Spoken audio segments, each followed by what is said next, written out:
మా ఊళ్ళో క్యాన్సర్ బారిన పడి చావుకు దగ్గరగా ఉన్న వాళ్ళ ప్రాణాలు కాపాడుకోవాలని నేను ఎంతగానో మదనపడ్డా. వాళ్ళందరికీ వైద్యం చేయించాలంటే కనీసం 10 కోట్లు ఖర్చు అవుతుంది. ఆ డబ్బు ఎలా తేవాలో, ఎక్కడి నుంచి తీసుకురావాలో నాకు తెలియలేదు. ఒక బాధ్యత అనేది తీసుకుంటే అది ఎంత బరువుగా ఉంటుందో నాకు అప్పుడే అర్థమైంది.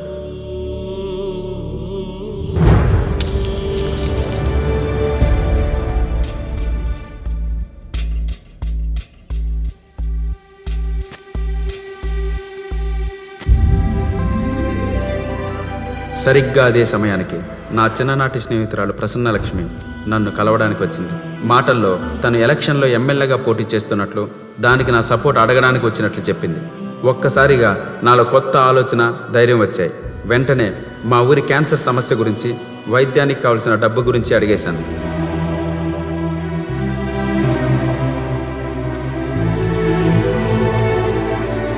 ఇక ముందు క్యాన్సర్ వల్ల మా ఊళ్ళో ఒక్క ప్రాణం కూడా పోకుండా చూసుకుంటానని తను నాకు మాటిచ్చింది.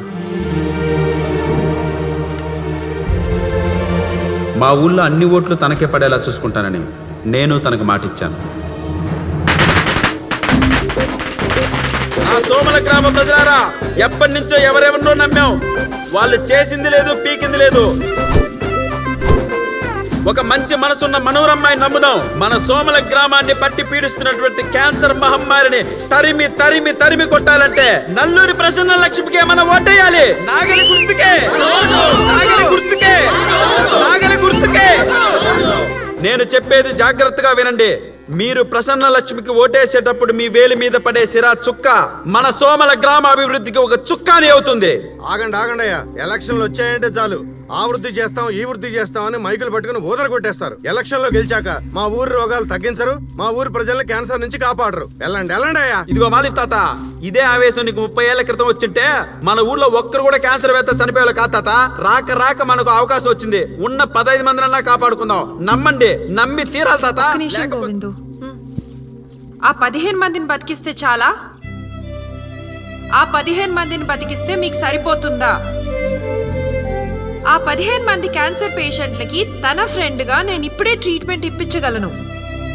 కానీ ఇక ముందు మన ఊర్లో ఎవరు క్యాన్సర్తో బాధపడకూడదంటే ఒక మల్టీ స్పెషాలిటీ హాస్పిటల్ కట్టించాలి. నేను ఎమ్మెల్యేగా గెలవగానే చేసే మొట్టమొదటి పని మన ఊర్లో క్యాన్సర్ హాస్పిటల్కి శంకుస్థాపన చేయడం. ఉన్న 15 మంది పేషెంట్లను బతికించుకుంటే చాలనుకున్న నాకు మా ఊరి బాధ్యత మొత్తాన్ని తన భుజాల మీద వేసుకోవడం చాలా గొప్పగా అనిపించింది. చూడండి అమ్మా, మీరు కట్టించబోయే క్యాన్సర్ ఆసుపత్రికి మేమందరం కలిసి 5 ఎకరాల భూమిని ఇచ్చాండాం. ఇదిగోనమ్మా దాని తాలూకు దస్తావేజులు. అయ్యో, ఇదంతా ఎందుకండి? తీసుకోండి అమ్మా. చాలా చాలా థ్యాంక్స్ అండి.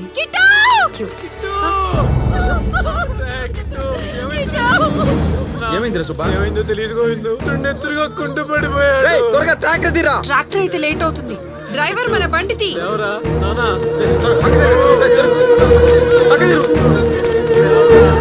త్వరగా.